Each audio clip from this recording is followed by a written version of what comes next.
Over the past few months, Friendlyjordies has been under attack. I was hit with a defamation lawsuit by the Deputy Premier and I said, "She, man." Partly because I was holding a sheet of paper with the defamation suit on it, but also because I'd just rewatched The Wire. A few weeks later, my only employee working on the lawsuit, Christo, was arrested by a police terror unit on his own corner, where he was then taken into custody, where I assume he said over and over, "Lawyer." He was let out on bail, and surprisingly, most of Australia was shocked that a police terror unit could be used as a toy for state politicians only famous for pork barrelling and their ability to eat barrels and barrels of pork. Eventually, John went on Sky News and was asked, "Did you have any involvement in getting the fixated persons unit to arrest Christo?" The answer to that question just opens up more and more questions. Did you ask for the fixated persons investigation unit to be involved in the arrest of Jordan Shanks's employee, Christo Lanka? Absolutely not. Rubbish again. Rubbish. You know, they want to pitch it a particular way to get community support from their social community. They use whatever means to misrepresent the truth. And again, I'll leave that up to the police. They'll deal with all of this in due course. Right, but just to clarify, so you had no role in that particular unit being But Tom, involved. I've already said, I've actually made it clear, Tom. I've said absolutely not.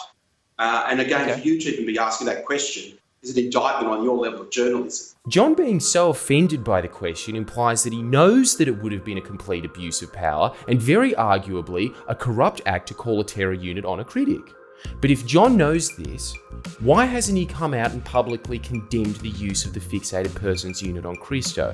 I mean, now it seems like as good as any time, especially considering that the police version of ICAC, the Law Enforcement and Crime Commission, are probing the arrest. So if not for political pressure, why are the cops still working hard, desperately attempting to send Christo to prison when, let's be honest, this guy doesn't really scream working hard. He just screams, "I didn't stuff my face with donuts. I tripped over and fell on the donuts with my face." And the really pressing question is, if John didn't get the fixated persons unit on Christo, who the f*** did?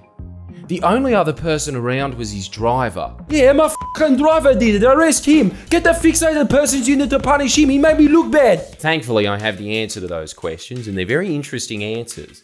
The only problem is they prove that Barilara's behaviour is funnier than any joke I could ever make.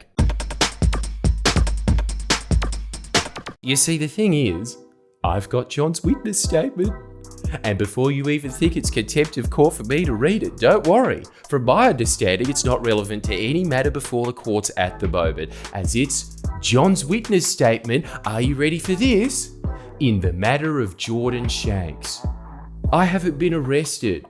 There isn't meant to be a matter for Jordan Shanks, so no sub judice concerns here, but it does open up another question. Why the hell is John giving witness statements not just against Christo, who's actually getting prosecuted, but against me?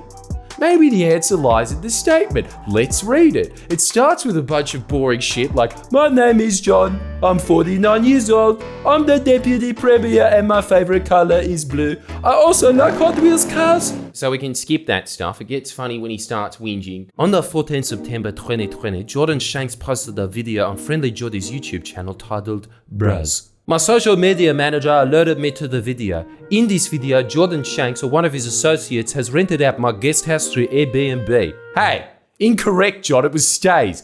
Busted. False evidence, throw the book at him. In the video, Jordan Shanks makes some remarks including, "I've f***ed in both your guest houses and my track record of what I've done in your houses is still nowhere near as dirty as what you've done to get them." John, get over the fact that I said that I f***ed in your house. I know for a fact that the Nationals have done far worse shit in my house. My guest house is listed on Airbnb and its address is public and has been subjected to media stories in the past. What has made me most uncomfortable is that it was booked by misleading my wife by not being wholly truthful to the nature of the booking. Misleading your wife, John? Is that the pot calling the kettle black? He's whining and later on claims that we didn't list my name on the COVID booking form, which for one is so disingenuous because it's imputing that John would have used the COVID form that was only there for a technicality to actually check who's booking his house. But secondly, you know how I know that to be true? Because my name was listed and my real phone number is there too. We have a copy. We didn't mislead anyone. We didn't have to, John. You're just lazy and stupid. That's it. You think that we're these fucking masterminds that stuck into your house and cooked up elaborate plans to stalk you? No, we booked your house through stays. We didn't even try to hide who was booking it. It was public record that Christo's been working for me for years. He's been in my video since 2016. Christo even asked if we could film in your house. If your wife said no, we wouldn't have filmed.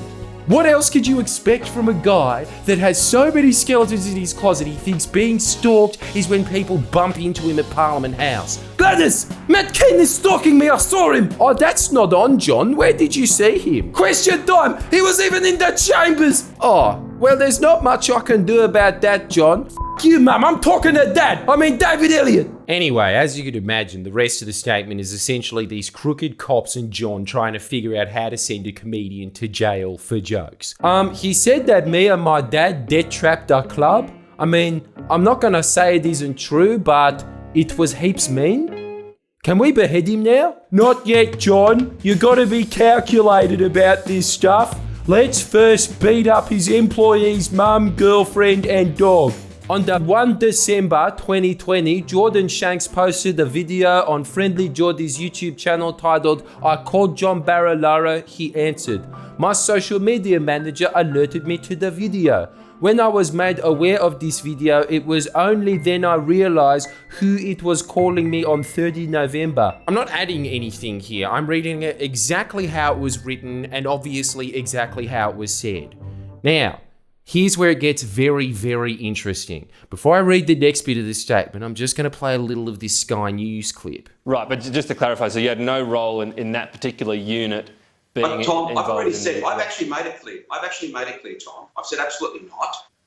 And again, Okay. for you to even be asking that question is an indictment on your level of journalism, because you're just going off remarks by an individual who is, as you know, on social media, an abusive individual, that all he does is bullies people online, and that's what you're now supporting. So good luck to you, Tom.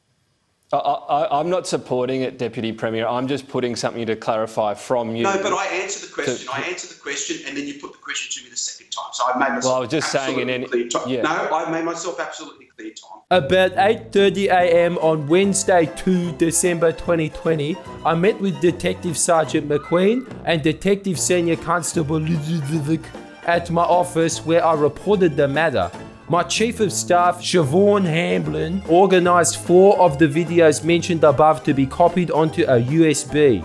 John has had the Fixated Persons Unit following me since December. I think Tom from Sky should be requesting an apology. An indictment on his journalism? Jesus Christ. Imagine being in the middle of a lawsuit that centres around someone claiming you're dishonest, to then go on TV and not only give an account about your actions that's the complete opposite of your police statement, but to indignantly splutter at the journalist for giving you a chance to explain your side of the story. I think Tom deserves an apology. He was trying to help you, John. He was giving you an escape rope, and you turned it into a noose. Imagine John on Andrew Denton, eh? And in case you're wondering what John did on the day of Christo's arrest, he instructed his Chief of Staff to call the Fixated Persons Unit, who they'd been working with for at least 6 months at that point. That's the real takeaway from this. John has had the Fixated Persons Unit on Friendlyjordies since December. This is before I had any interaction with John in person, and there's no denying that everyone, including the police and John, knew that this was wrong. As if John had a genuine reason for calling the Fixated Persons Unit, surely he'd have answered Tom's question with, "Of course I called the Fixated Persons Unit. These guys posted a real genuine threat to me and I was scared for my family." Just to reiterate to all the politicians who stayed silent about the arrest, if John did nothing wrong in calling a terror unit on a comedian, why the f*** is he denying doing it? Absolutely not. Rubbish again. I've said absolutely not. Months and months of police resources chucked on a comedian. You'd think it couldn't get much more crooked than politically directed surveillance on a critic of the government with the predetermined goal of arresting said critic.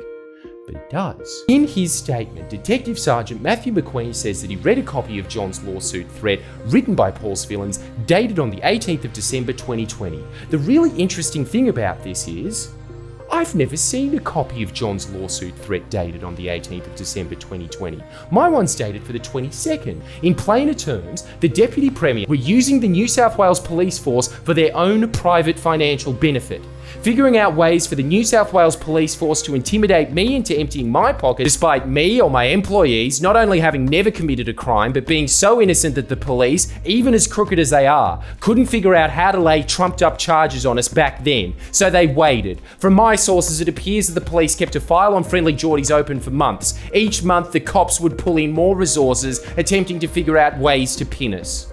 There was no interest in the truth, no interest in the law. The outcome has always been predetermined at the Fixated Persons Unit. Get Friendlyjordies in any way you can, and help with John's back pocket. In doing so, you might get a promotion. There was no interest in justice, no interest in police work, no interest in protecting New South Wales, just a politically and materially motivated intimidation job, perpetrated by greasy pole climbers at the behest of the Deputy Premier. Under the ICAC Act, corrupt conduct includes any conduct of any person, whether or not a public official, that adversely affects or that could adversely affect, either directly or indirectly, the honest or impartial exercise of official functions by any public official, any group or body of public officials, or any public authority, or any conduct of a public official that constitutes or involves the dishonest or partial exercise of any of his or her official functions, or any conduct of a public official or former public official that constitutes or involves a breach of public trust, or any conduct of a public official or former public official that involves the misuse of information or material that he or she has acquired in the course of his or her official functions, whether or not for his or her benefit or for the benefit of any other person. But for now, I feel it's my duty to protect others from these careerist cowboys in the New South Wales Police, so I'm going to name the cops involved in stalking us. Detective Sergeant Matthew McQueen, Detective Senior Constable Matthew Wise, Detective Senior Constable Elliot Merritt, and Detective Senior Constable whatever the their name is. If you ever see any of them in public, be extremely wary of them. And just pay extra special attention to this cop, Matthew McQueen. Him involving himself in John's lawsuit for John's own material gain, not to mention the assault he committed on Christo's family, should be enough to have McQueen sacked and prosecuted. So if he ever, and I mean ever, shows up to your house or tries to hold any form of authority over you in any way, really careful. Film it. Call your local police station and demand uniformed, real police step in and take over. He is completely unfit to be police, and no one in New South Wales should tolerate him still having a badge. Everyone involved in this arrest has prioritised their careers over public safety. Rest assured, there will be plenty more coverage on this matter, and there's a lot more fun stuff in John's statement too. Stuff that's just as shocking. It's just for another video. So to finish this one off, I'm going to paraphrase Paul Keating, because John, it was you that made the police statement and then said the exact opposite on Sky News, not me. It's you that's trying to sue me. I'm going to let you do yourself slowly.